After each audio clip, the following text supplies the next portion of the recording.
on a state level in some states now for over a decade. The looming, and even though it has the threat of federal enforcement raids on state compliant operators has never left.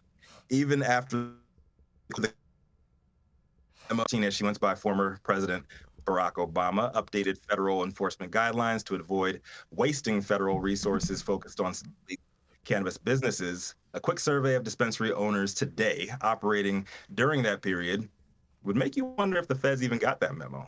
Here in Los Angeles, countless dispensary owners have stories about getting raided while their less than legal peers, sometimes operating on the same damn block, were left alone. Though things have seemed to get better more recently, the problem has persisted.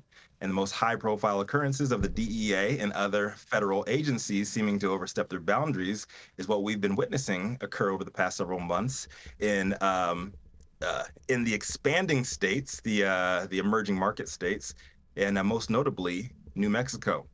But at least one member of Congress is aiming to put it all to an end. According to Marijuana Moment's Kyle Yeager, Representative Gabe Vasquez, a New Mexico Democrat, submitted an amendment for consideration as part of 2025 fiscal year appropriations legislation, proposing that U.S. Border Patrol agents would be prevented from using its funds to seize marijuana from state licensed businesses. A move Yeager says appears to be responsive to recent reporting about Customs and Border agents seizing hundreds of thousands of dollars worth of cannabis from state legal businesses in New Mexico over the recent months. The amendment, which would need to be made in order for floor consideration by the House, made available by this act may be used to seize cannabis or products containing cannabis that are processed, sold, or transferred by a cannabis distributor, licensed by a state or a business in a state where cannabis is in use. For the article, this is the latest in a series of drug policy-related amendments to be filed from lawmakers across the aisle that they've sought to attach to spending bills. A Democrat from California has also filed an amendment to the DHS measure, as well as to separate appropriation legislation covering state foreign operations and related programs, and the Department of Defense that would prevent relative agencies from testing job applicants for cannabis. Speedily attempted to enact that reform as part of numerous legislative packages. This is the first time that the language of the Vasquez amendment has been introduced. Rules Committee is expected to meet next week to decide which amendments of the bills can receive floor votes. The controversy over CBP seizures of marijuana from state licensed businesses has prompted responses from multiple levels of government. In April, Governor Michelle Lujan Grisham could be heard saying on a leaked recording that she was offended when the secretary of the DHS reacted to her concern about the recent surge in CBP seizures of marijuana from legal operators in her state by saying, "Who cares? They make a lot of money." The governor also said in the call that CBP officials are trying to justify the interdictions of marijuana from state legal businesses at interior checkpoints, primarily around the says it's right where the Juarez border is in it's miles away from the Juarez border, and there's a lot of gang activity and cartel activity over there. However, as industry stakeholders have pointed out, the spike in cannabis seizures seems to be largely isolated to New Mexico, even though other states like Arizona and California also have legal cannabis operators near the Mexican border. New Mexico marijuana business report that more than a dozen CBP seizures, particularly at interior checkpoints around the Las Cruces area, are a relatively new phenomenon. Since adult use marijuana sales launched in the state in 2022, operators say they've generally been able to transport their products to testing facilities and retailers without incident. Starting earlier this year, however, the agency has evidently taken a more proactive approach to enforce federal prohibition, taking hundreds of pounds of cannabis at the checkpoints inside the state. CBP is able to carry out his activities within 100 miles of the U.S. border. Talk about overreach. And this is what they had to say. Although medical and recreational marijuana may be legal in some U.S. states and Canada, the sale, possession, production, and distribution of marijuana or the facilitation of the aforementioned remain illegal under U.S. federal law, given the classification of marijuana as a Schedule I controlled substance. So, CBP wants to remind the public that while traveling through the U.S., any in New Mexico, being in possession of marijuana is illegal under federal law. The Biden-Harris administration is not doing enough to protect states who are not waiting for the federal government to catch up. Representative Earl Blumenauer, founding co-chair of the Congressional Cannabis Caucus, told Marijuana in April. These seizures underscore the confusion and harm caused by the growing gap between federal government and state-level operations.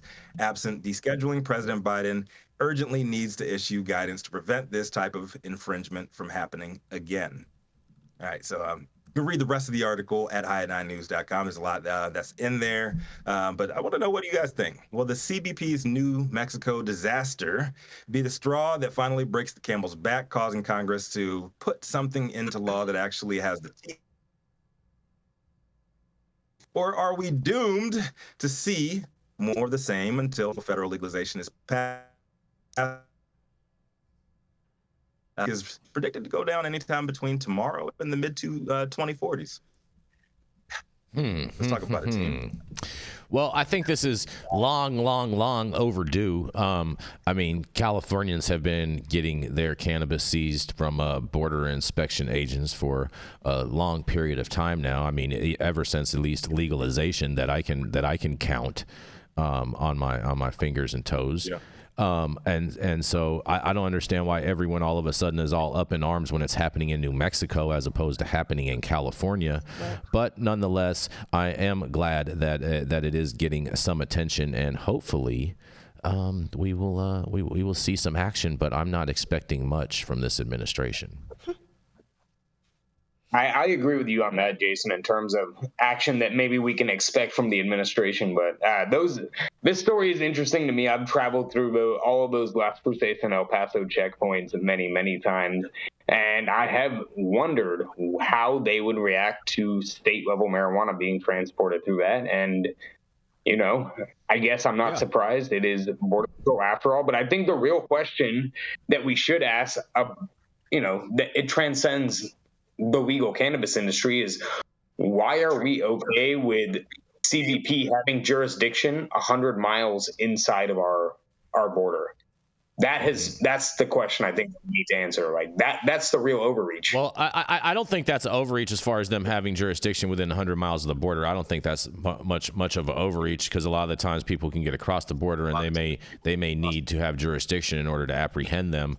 Yeah, but as a U.S. citizen, I have a right to travel uninfringed between U.S. states. And if I'm a U.S. citizen that's infringing upon that right, then why are we doing that? Why are we allowing that to continue? I don't think that's necessarily freedom-loving Republican. I don't think that's necessarily infringing on that right, but I'm happy to have to go into this discussion a little more in regards on this, because ultimately they have a duty to protect that area, that territory, and make sure there are no foreign invaders or any domestic invaders or anything like that. And so to me, they're just doing their job. And the fact of the matter is it's bad federal policy that cannabis. Doing their job?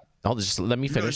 Just let me finish. Because cannabis is a Schedule I drug, so technically they are doing their job because they are enforcing federal law, which they are sworn an oath to uphold.